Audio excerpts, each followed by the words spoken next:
प्रातः काल उठ के रघुनाथा, माता पिता गुरु नाम ही। माता पिता गुरु को प्रणाम करते हैं भगवान को। अगर आप माता पिता है तो अति उत्तम है, नहीं है तो उठ करके सबसे पहले प्रणाम जरूर करें, क्योंकि राम जी सबके अंदर निवास करते हैं ना। तो आपके अंदर निवास करने वाला राम भगवान को प्रणाम करता है, तो आपका लिंक बन जाएगा, उससे संबंध बन जाएगा। समझ रहे हैं ना। तो भगत जी उठे, माता पिता को प्रणाम किए, गौ माता को प्रणाम किए, जाकर के सानी पानी लग गए। गृहस्थ व्यक्ति को समय कहाँ, क्यों माता जी, समय मिलती है आप लोगों को, जबरदस्ती समय निकालना पड़ता है। खिलाने में पिलाने में सवेरा हो गया। घर की माताएं उठी, उन्होंने रोटी पका दी, रोटी अचार रख दिया, ऊपर बांध दिया कपड़े में, बैल बैल खिलाए, कंधे पे हल उठाए, चल दिए खेत में। नारद जी पीछे पीछे खेत तक पहुंच गए। बोले वहां कुछ जब तब करे। पूरे दिन बैठे रहे भूखे प्यासे नारद जी। दोपहर को भोजन आया, भगत जी ने रोटी खाया, बैलों को कुछ खिलाया, सहलाया, पानी पिलाया, फिर हल में लग गए। बोला तो बेकार का भगत है। फिर भी नारद जी ने सोचा अब कुछ करेगा, शायद इसका कुछ अवकाश हुआ। नारद जी फिर से रुक गए देखने के लिए। सवेरा हुआ वही हिसाब किताब। भगत जी दूध निकाल रहे थे, नारद जी पहुंच गए। अरे बाबा जी आप कल दिखाई दिए थे, कहाँ चले गए थे, कोई सेवा? बोले हाँ भाई, नारद जी को भगवान ने एक कटोरा दिया था। जब बोले ना नारद जी को मैं जाऊंगा मिलने के लिए, तो एक सोने की कटोरा दिए भगवान। बोले कि भैया भक्तों के हाथ का प्रसाद बहुत दिनों से नहीं खाया है, इसमें उससे दूध मांग के ले आता। कोई सेवा? नारद जी बोले क्या सेवा, बस दूध डाल दीजिए इसमें, यही सेवा है। भगत जी बाल्टी लिए और भरते भरते पूरा भर दिए। भक्त भी तो देने में तो कमी नहीं छोड़ते हो, भर दिए। अब नारद जी कटोरा लेकर के भगवान के पास पहुंचे, हिले इधर उधर, डर था कि कहीं गिर न जाए, क्योंकि वैष्णव में एक नियम होता है, अगर हम किसी भी पदार्थ को किसी श्रेष्ठ व्यक्ति या श्रेष्ठ देवी देवता के लिए लेके जाते हैं और वो छलक के गिर जाए तो वो अशुद्ध मान लिया। जानते हैं इस बात को आप लोग? इसको ध्यान रखें। कभी भी ऐसे जैसे लोटा है तो उसमें ऐसे ना पकड़े, नाखून नहीं जाना चाहिए, वो भी अशुद्ध माना है। इसीलिए आप देखोगे गर्दन से पकड़ते हैं या ऐसे हाथ से पकड़ते हैं। कितने भक्त हैं सूरज भगवान को जल चढ़ाने के लिए जाए, ऐसे करके पकड़ के ले जाके चढ़ा दें। ये वैष्णव में मतलब एक नियम है। तो नारद जी सोचे कहीं छलक के गिर जाएगा तो अशुद्ध हो जाएगा। भगवान के पास पहुंचे, भगवान से बोले ये लीजिए अपना दूध, धन्य है आप और धन्य है आपके भगत लोग। पूरे 2 रात 2 दिन हमने खराब किया, 4 शेर 10 बार नाम लिया होगा आपका, और आप उसके लिए इतनी बड़ी महल बना रहे हैं। हमने ना जाने कितने भीड़े तोड़ दिए जबते जबते, पर हमारे लिए तनिक भी ख्याल नहीं है। भगवान समझाए, आओ नारद इधर आओ, बैठो बैठो। बगल में बिठाए। लक्ष्मी माता को बोले अरे थोड़ा लड्डू वड्डू ले आओ, इसका दिमाग थोड़ा गर्म हो रहा है, कल से खाया पिया नहीं है। माता जी आई, तो बढ़िया प्रसाद लेके आए। खाओ नारद, खाओ नारद। बोले आपकी महिमा और लीला न्यारी है, लेकिन हमारे समझ से बाहर है। भगवान बड़े प्रेम से बोले नारद एक बात बताओ, तुम वहाँ कितने दिन रहे? बोले 2 रात और 1.5 दिन तो रहेगी, 2 दिन। भगवान ने पूछा कि एक बात बताओ, इतने समय में तुमने हमें कितना याद किया?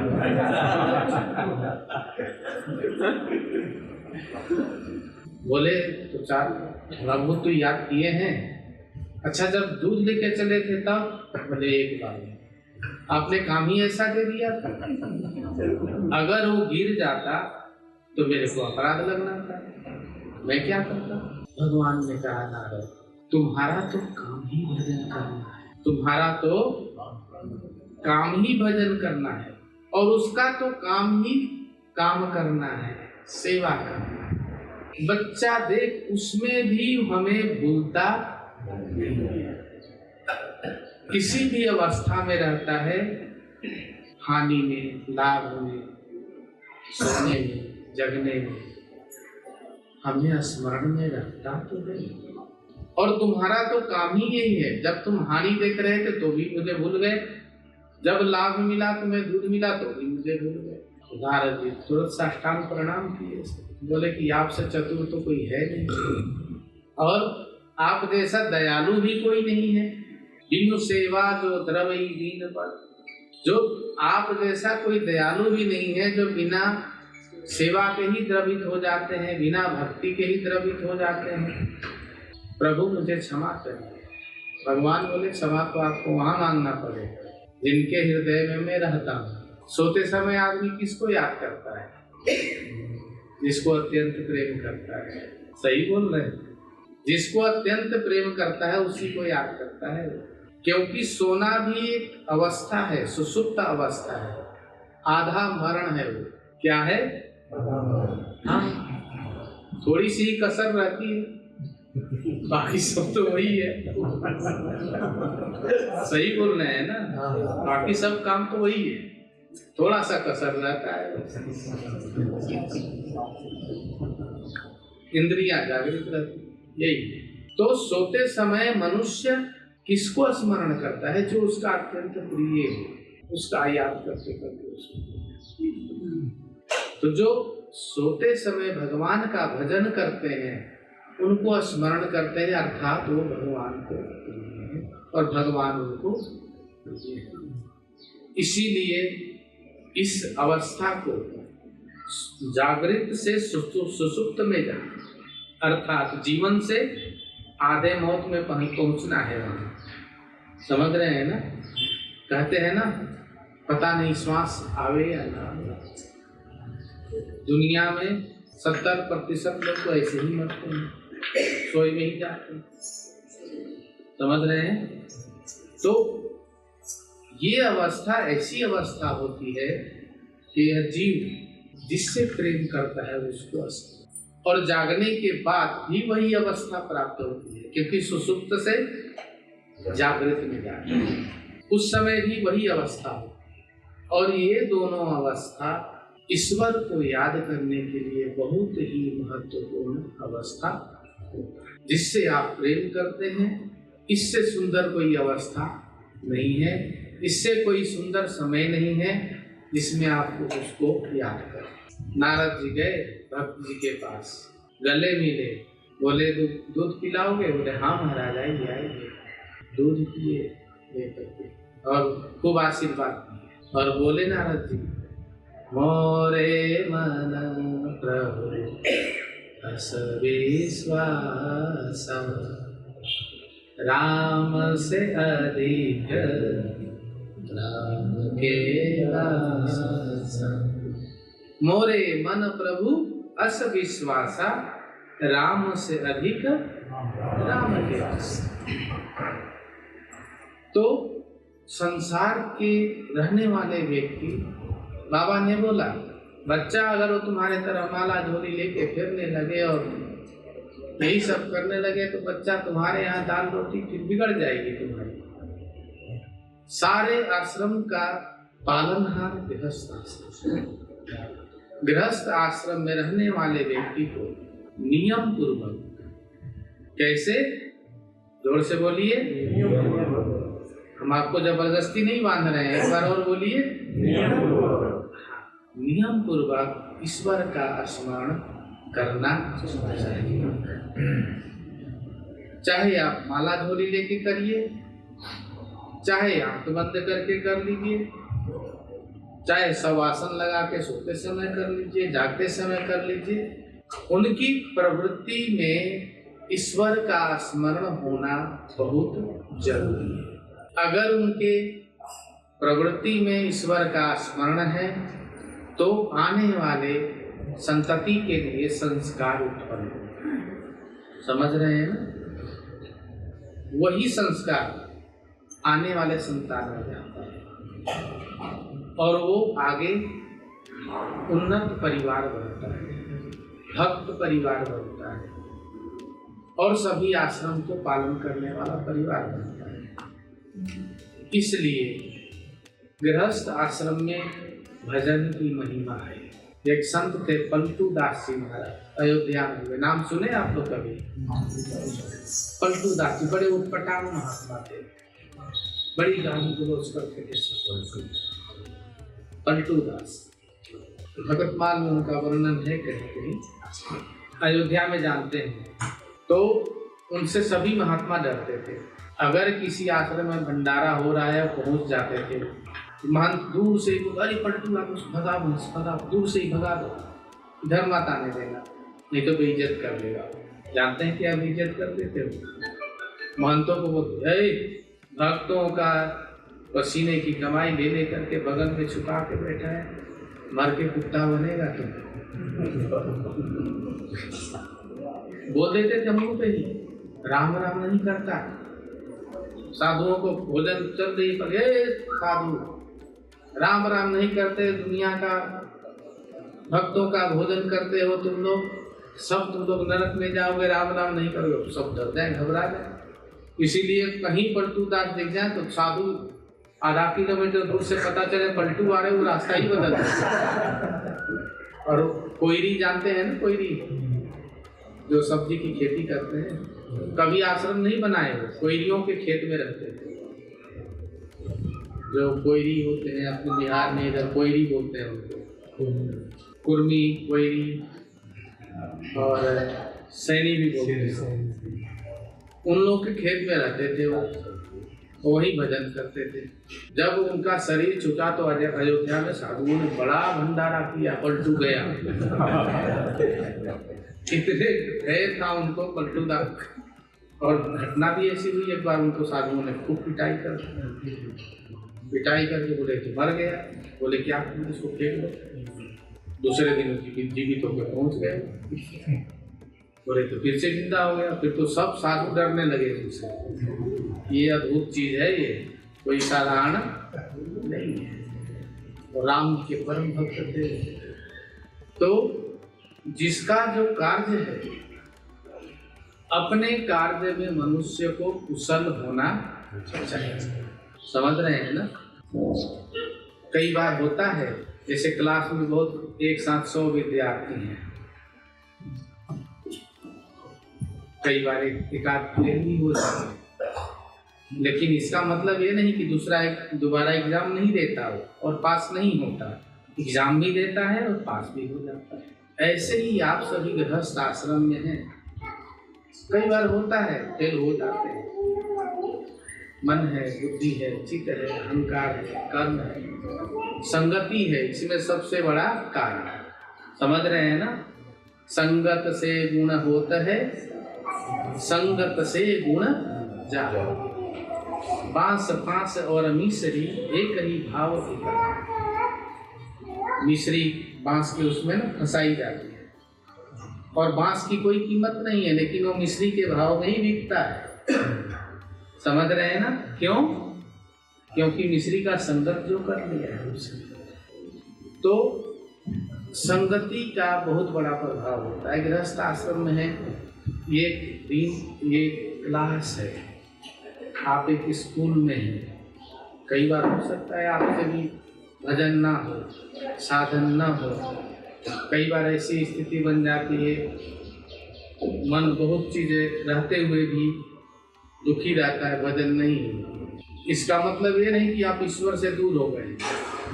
आपका अधिकार है पुनः पुनः करत करत अभ्यास के मारे जड़मत होत सुजान, रसरी आवत जात है सिल पर पड़त।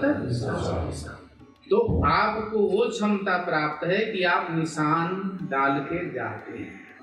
आप कुछ नहीं भी करेंगे तो आपका नाम चलता रहता है। वो क्या है? निशानी है। समझ गए ना?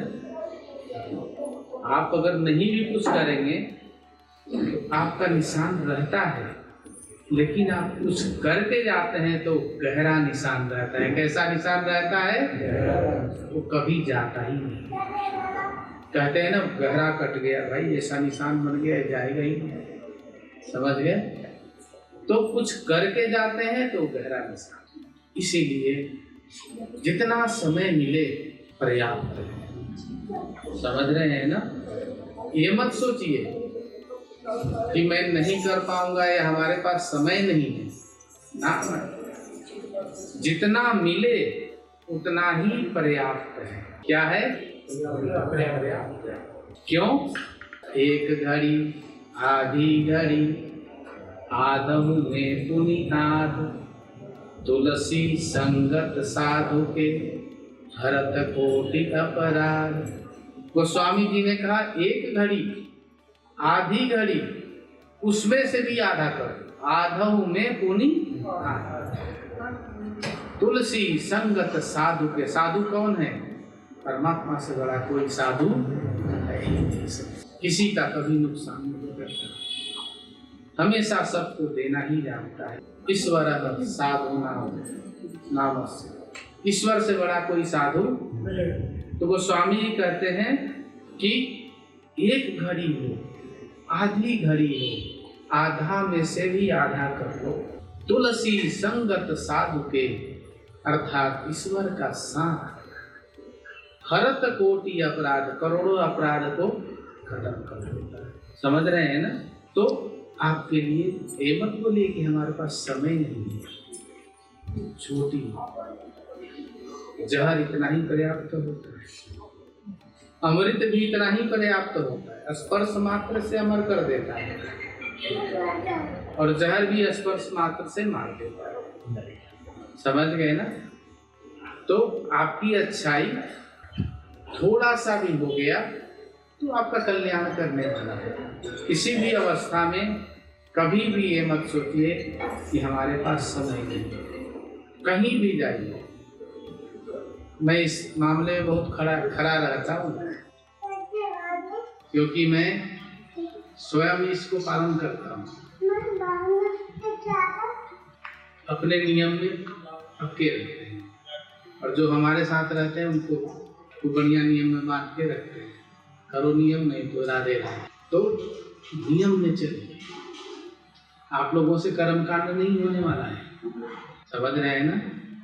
पता है कि एक बार सत्संग के बाद भोजन चल रहा है तो सब लोग भोजन कर रहे थे, सब दोनों हाथों से लगे इसको। तो एक महात्मा जी थे हमारे साथ, उन्होंने बोला बड़े प्रेम से बड़ा सुंदर भोजन बनाया सब। हमने तो सब बंदर हैं, बंदर दोनों हाथों से लगा रहता है। कोई शुद्धि अशुद्धि नहीं है आपके पास, कोई कर्मकांड नहीं है। समझ रहे हैं? ऐसी अवस्था में आप लोगों को नाम जाप ही बड़ी सुंदर भाव भाव अनक आलसहु नाम जपत मंगल दिशि। नाम जप करने से सब ज्यादा उसमें कर्म कांड में, ज्यादा इसमें उसमें मत उलझिए। आप बस जो समय निकल रहा है आपको भजन का, उसको पुष्ट कर, और उसको पुष्ट कर लेंगे तो आपका सब सध जाएगा। इसलिए हमारे संतों ने कहा है, एक साधे सब सधे, सब साधे सब जाए। सत्संग करवाते हैं आप लोग, इतना अच्छा भजन कर रहे हैं, संकीर्तन कर रहे हैं। भगवान को अपने हृदय से बिसारिए, उनको स्मरण में रखिए। अपने कर्म जो उन्होंने जैसी क्षमता दी है उस हिसाब से अपने कर्म को करते रहिए और अपना जीवन समर्पण मात्र रखिए भगवान के। अन्यथा आप कुछ दे तो नहीं सकते उसको। बाबा से मैंने पूछा, गुरुदेव मनुष्य परमात्मा को क्या दे सकता है? बाबा हंस के बोले, बच्चा तुम्हारे पास है क्या? सोच में पड़ गए, हमने सीख हो जाएगा। तो हमने बोला कि सरकार हमारा देह है, ये तुम्हारा हाड़ मास का दे देगा परमात्मा? नहीं दे, क्योंकि ये देह दुर्गंध है। दुर्गंध और देह दोनों एक ही राशि में बने हैं। समझ गए ना? शरीरम च नमच्छिद्रम व्याधि ग्रस्त कलेवरम। ये 9 छिद्रों वाला जो शरीर है, 9 छिद्र जानते हैं? पता है आप लोगों को? नहीं पता? श्री राधे। 9 छिद्र 2 4 6 7 जननेंद्रियां और मल द्वार और मूत्र, कितने हो गए? और हमारे 10 द्वार भी बोलते हैं यहाँ वाले। छोटे बच्चे को देखे पिलपिला रहता है यहाँ पे, ऐसे दबाएंगे तो उंगली चला जाता है, इसको 10म द्वार बोलते हैं। ज्ञानियों का वो पिलपिला ही रह जाता है, अज्ञानियों का पत्थर जैसा। समझ रहे हैं ना? शरीरम च 9 छिद्रम, ये 9 छिद्रों वाला शरीर भगवान वेदव्यास जी कहते हैं। शरीरम च 9 छिद्रम व्याधिग्रस्त कलेवरम। कलेवर किसको कहते हैं? घर को। कलेवर किसको बोलते हैं? तो वेदव्यास जी कहते हैं शरीरम च 9 छिद्रम, ये 9 छिद्र वाला जो शरीर है व्याधिग्रस्त। व्याधि किसको कहते हैं? बीमारी। कलेवर कहते हैं बीमारियों का घर है। अब आज छोटा बच्चा जन्म लेता है, वो जन्म लेने से पहले ही उसको दवाई चाहिए और मरने तक दवाई चाहिए। सही बोल रहे हैं? जन्म लेने से पहले भी दवाई चाहिए और मरने तक दवाई चाहिए। तो शरीरम च 9 छिद्रम व्याधिग्रस्त कलेवरम औषधिम जाह्नवीतोयम। इसका औषधि क्या है? गंगा जल। और वैद्य कौन है? नारायणो हरि। औषधिम जाह्नवीतोयम वैद्यो नारायणो हरि। और जाह्नवी गंगा जी का जल क्यों है इसकी औषधि? चरणामृत लेते हैं आप लोग, क्या बोलते हैं चरणामृत लेते समय? आकाल मृत्यु हरणम सर्वव्याधि विनाशनम विष्णुं पादोदकं पीत्वा पुनर्जन्म न विद्यते। अकाल मृत्यु हरण करने वाला ये भगवान श्री नारायण का चरण है। समस्त व्याधियों काल मृत्यु हरणम सर्व व्याधि। और वहां क्या कहा? ये शरीर सब व्याधियों का घर है।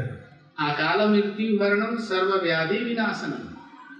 गंगा जी के लिए क्यों? क्योंकि भगवान की चरण से वही मिलती है, इसीलिए भगवान की शरणागति की। इसीलिए वेदव्यास जी ने कहा औषधि जाह्नवीतोयम, इसका औषधि क्या है? गंगा जल। और वैद्य कौन है? नारायण। तो ये शरीर हमारा समर्पण करने के लायक नहीं है भगवान। समझ रहे हैं ना? बीमार चीज कैसे समर्पण कर देंगे आप उसको? परंतु बाबा ने कहा कि बच्चा इस बीमार शरीर में एक निरोग चीज रहता है, उसका नाम है, क्या नाम है? आत्मा। ठीक वैसे ही जैसे कमल के नीचे कीचड़ है, दुर्गंधित कीचड़, दुर्गंध से भरा हुआ कीचड़, और ऊपर में क्या है? तो कमल प्रकाशित कैसे होता है? सूर्य के संपर्क में आने के। ऐसे ही ये कीचड़ रूपी शरीर में आत्मा है, और वह प्रकाशित कैसे होता है, खिलता कैसे है? ईश्वर से संपर्क में आने के। तो बाबा ने कहा बच्चा एक ही तुम्हारे पास ऐसी वस्तु है जो तुम उसको समर्पित कर सकते, उस आत्मा के साथ आपका मन बुद्धि चित्त अहंकार ये सूक्ष्म है, आत्मा की तरह ही सूक्ष्म है। इनको आप देख नहीं सकते, इनको आप जान नहीं सकते, ये भी सूक्ष्म है, इसीलिए गति में नहीं आते, इनको पकड़ा नहीं जा सकता, इनको कंट्रोल नहीं किया जा सकता। समझ रहे हैं ना?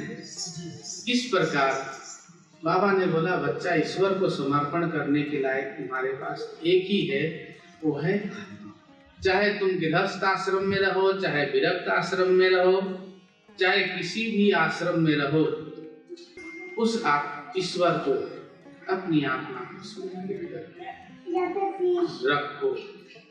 समर्पित करके जितने भी तुम्हारे कार्य हैं, बिजनेस हैं, व्यापार हैं, काम है, धंधा है, चतुराई है, मूर्खता है, समझ रहे हैं ना? ये सब शरीर के साथ, और सारा कारोबार, सारा दारो मदार शरीर के ऊपर। समझ रहे हैं ना? अब इस शरीर से आप जो भी कर सको कर, कोई दिक्कत नहीं, परंतु आत्मा को उसके प्रेमी से तो मिला दो। घर में लड़की जन्म लिया, लड़का जन्म लिया, बड़ा हुआ, शादी का चिंता है, शादी करते हैं आप लोग। आपने आत्मा के साथ जन्म लिया, इसकी चिंता नहीं है, थोड़ा भी होनी चाहिए ना?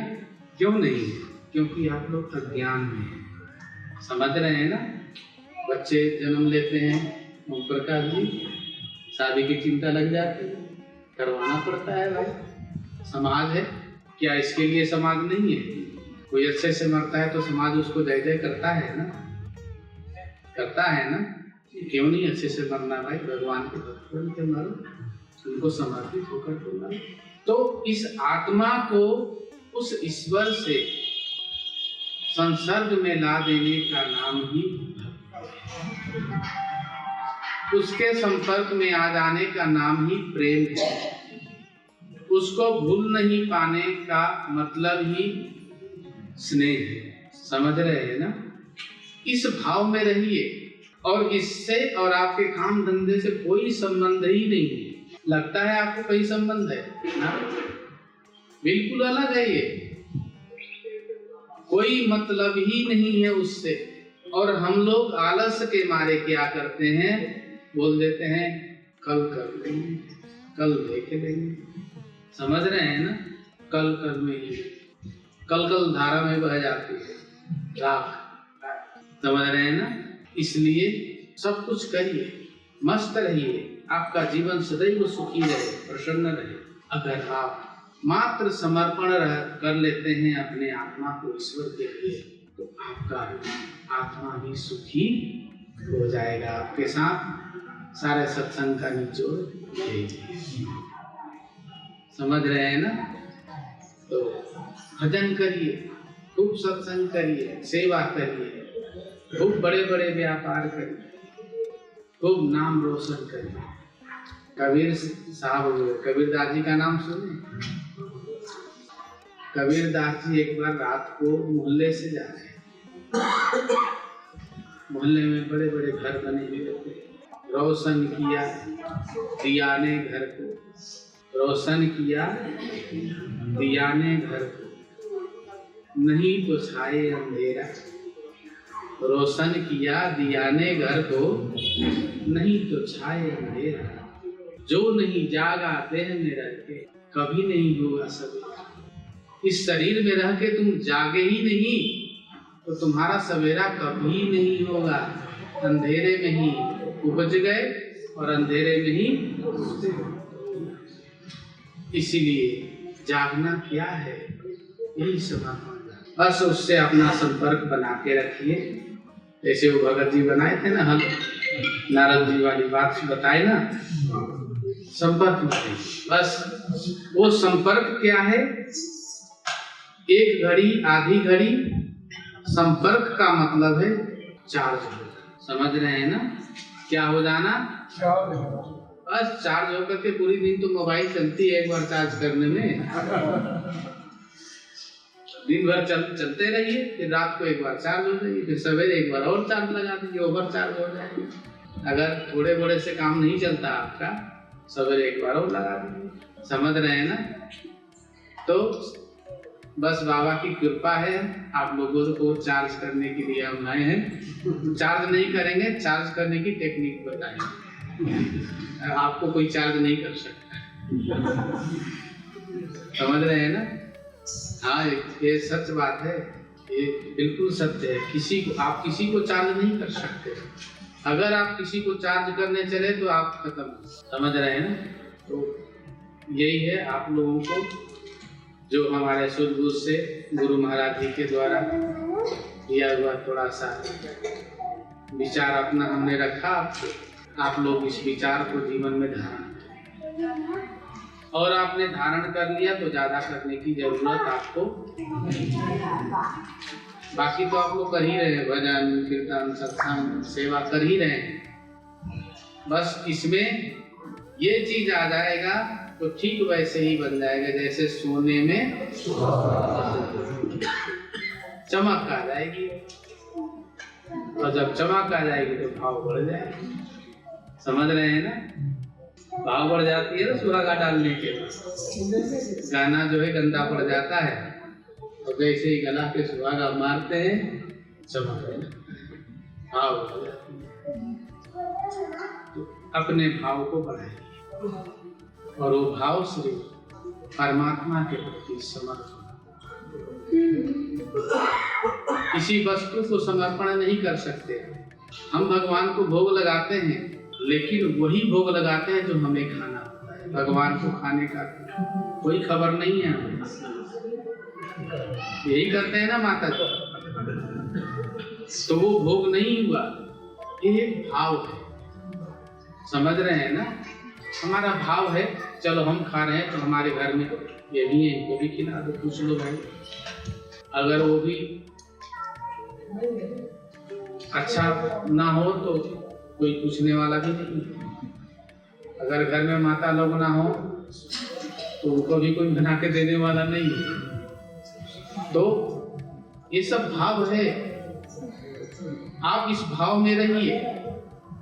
लेकिन जो हमने कहा ना ईश्वर के प्रति समर्पण, वो संपर्क बनाएंगे आपको आपकी भक्ति में चार चांद, आपकी भक्ति निखर जाएगी। जब आप ईश्वर से संपर्क में रहेंगे ना तो आप वही रोटी खिलाएंगे भगवान को और उसमें एक अलग ही सुगंध होगा, अलग ही समर्पण होगा। भगवान उसको समझ लेगा, आप उसको समझ लेंगे, एक अलग ही संबंध बन जाती है। इस प्रकार से आप लोग थोड़ा अपने को इम्प्रूव करिए, फिर अगले बार मिलेंगे तो पूछेंगे, मिलेंगे जल्दी। पवन जी, पवन तनय बल पवन समाना, बुद्धि विवेक विज्ञान निधान।